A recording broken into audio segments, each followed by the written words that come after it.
Hey guys, for the last couple of weeks, we've been talking about losing stuffed animals, our cell phones, getting ourselves lost, and then what it looks like to be found or to find our way back home. So, in the spirit of lost and found, I have a question for you. Have you ever thrown something away that you later regretted throwing away? Like maybe you're like me, and as a college student, you had recently traveled abroad and needed your passport as an alternate form of ID. So you search high and low for it, thinking about, like, where was the last place that I put that? And then you realize the last place you put it, and then you realize that you've accidentally thrown it away. And that brings me to another question.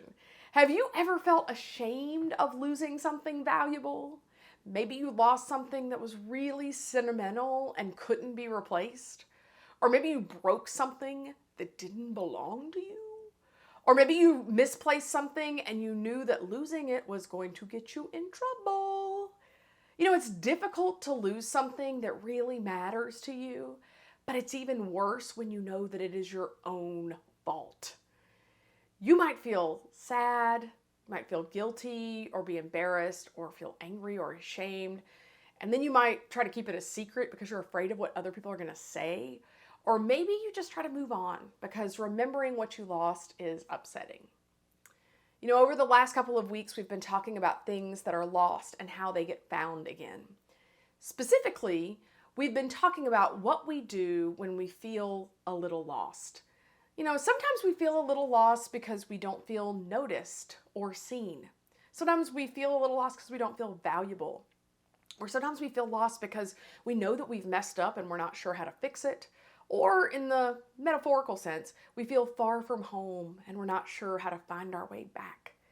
So today we're going to hear the story of a young man who lost everything because of his own choices. And sometimes we're a lot like him.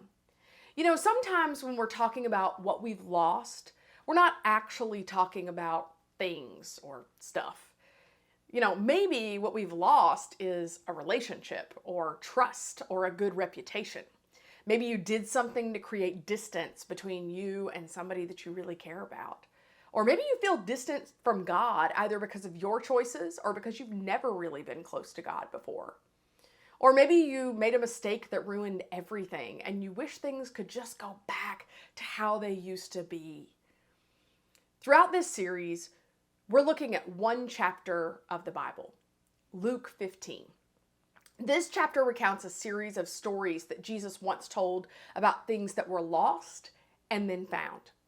Each story communicates a different and important truth. Now, these stories aren't historical stories. They're called parables. Stories that Jesus made up and told in order to teach an important truth about life. Now, Jesus told these stories to the Pharisees, and the Pharisees were religious leaders who had become really arrogant and self-righteous and dismissive of people that they believed were sinful. Jesus told this series of stories to help the Pharisees see how they were wrong about the way they thought about themselves and others and God. And so today we're looking at a story that might be familiar to you. It's a pretty common story that we talk about at church. I encourage you to try to hear it with a new perspective. So here we go. It says, Jesus continued by saying, there was a man who had 2 sons. The younger one said to his father, "Father, give me my share of the estate." So he divided the property between them.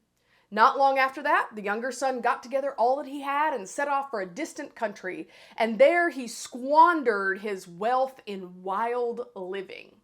After he had spent everything, there was a severe famine in that whole country, and he began to be in need. So he went and hired himself out to a citizen of that country who sent him to the fields to feed the pigs. He longed to fill his stomach with the pods that the pigs were eating, but no one gave him anything. When he came to his senses, he said, "How many of my father's hired servants have food to spare, and here I am starving to death? I will set out and go back to my father and say to him, 'Father, I have sinned against heaven and against you. I am no longer worthy to be called your son. Make me like one of your hired servants.'" You can find that in Luke chapter 15, verses 11 and 19. I think we can probably all find elements of what the son did that we can connect to. At least some of the time. He was impulsive. He made a big decision, apparently without getting any guidance or wisdom from other people. And sometimes we do that. He was hurtful. Now, he might not have meant to be hurtful, but his actions and his words hurt his dad. By asking for his inheritance early, it was like saying, you know what, Dad, you're just not that important to me. You're actually worth more to me dead than alive. So why don't you go ahead and give me that money so I won't have to depend on you or have a relationship with you anymore? Ouch. He was selfish, and sometimes we're selfish. This son is not concerned with how his choices are impacting his family. He cares only about his money and his big adventure, not the people who loved him. And even though the son had safety and food and money at home, he was dreaming of this distant land where he imagined that he could do whatever he wanted to do and spend his money and have fun and find everything that he thought he was missing at home. And for a while, the son lived the kind of life that he dreamed about until he couldn't anymore because the famine came and people lost their jobs and he struggled to find food. And then he goes to work for a pig farmer and then he finds himself eating what the pigs are eating. Now, here's what we miss if we don't stop to understand the context of this story when it's told at this particular time. Remember that Jesus is telling this story to the Pharisees. These religious leaders saw pigs as unclean animals, forbidden by God. So in order to follow and be loved by God, they believed that you should not eat any pork. So when the son in this story ate with the pigs, the Pharisees would have seen this as a sin against God. You and I might have some compassion for the son that, man, he's really out there having to eat with those pigs. But the Pharisees would have been disgusted by this behavior. Of course, the son in this story never existed. This is a parable, it's a story. But I think we can assume that he would have been pretty broken at this point. He had thrown away everything. Everything that had been good in his life. He'd lost his family, his money, his livelihood, maybe even his faith. And that was all because of his own bad decisions. He found himself disconnected from others and from God. He was probably filled with shame for what he had done and fear about what he needed to do next. Desperate, he decides to go back home, not as a son, but hoping to just become a servant in his father's house. I want you to look at what happens next. It says, so he got up and he went to his father, and then look at what happens. It says, while he was still a long way off, his father saw him and was filled with compassion for him. He ran to his son and threw his arms around him and kissed him and said, and the son said to him, Father, I have sinned against heaven and against you. I am no longer worthy to be called your son. But the father said to his servants, quick, bring the best robe and put it on him. Put a ring on his finger and sandals on his feet. Bring the fattened calf and kill it. Let's have a feast and celebrate. For this son of mine was dead and is alive again. He was lost and he is found. And they all began to celebrate. And that's an incredible response. Can you imagine being welcomed home like that? After wasting his father's money and disgracing his father and bringing shame on himself and his family, his father is still filled with love and compassion for him. And the father runs to his son and gives him a hug and a kiss.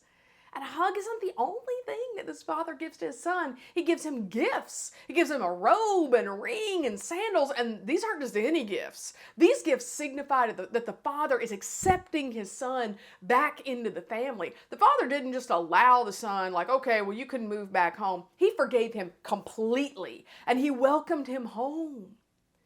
Remember, Jesus told this story to help us discover something important about who God is and what God is calling us to do. Like the father in Jesus' parable, God is so kind and loving and patient with us. God isn't an angry old man like waiting to throw lightning bolts at us when we mess up and wander away. God is like a loving father, always ready to welcome us home.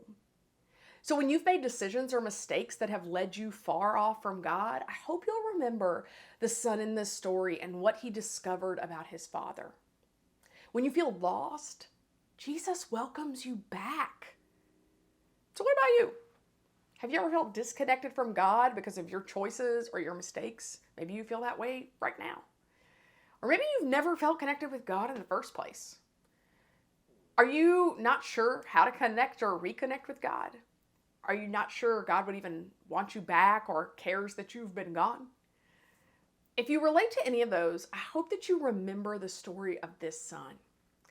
Just like his loving Father, God always welcomes you back home, whether it is for the first time or the 100th or the 1,000th or the 10,000th time. I wonder if one of the reasons it's hard for us to believe that Jesus always welcomes us back is because Jesus' followers don't always model being very welcoming. One of the powerful things about being a community of people that follow Jesus together is that we have an opportunity and a responsibility to put God's heart on display. It's how we love others and welcome them that we're reminded of how God loves and welcomes us. You see, that is God's heart for the church, that we would mirror God's heart in the world. And so I want to challenge you to think about how we as a community can extend that welcome to others. How can we individually and collectively represent God's warm, celebratory love to others? You know, we talk a ton about being a welcoming community, and that's not just some like specific to Crosspoint virtue. No, this is the heart of God on display. And I hope you'll remember this truth that Jesus shared with the Pharisees, that the people we fail to welcome are the people that God is welcoming with open arms. We follow an arms wide open, throw a party in your honor kind of God. And sometimes I think we're scared to draw near to God for fear of how we'll be received.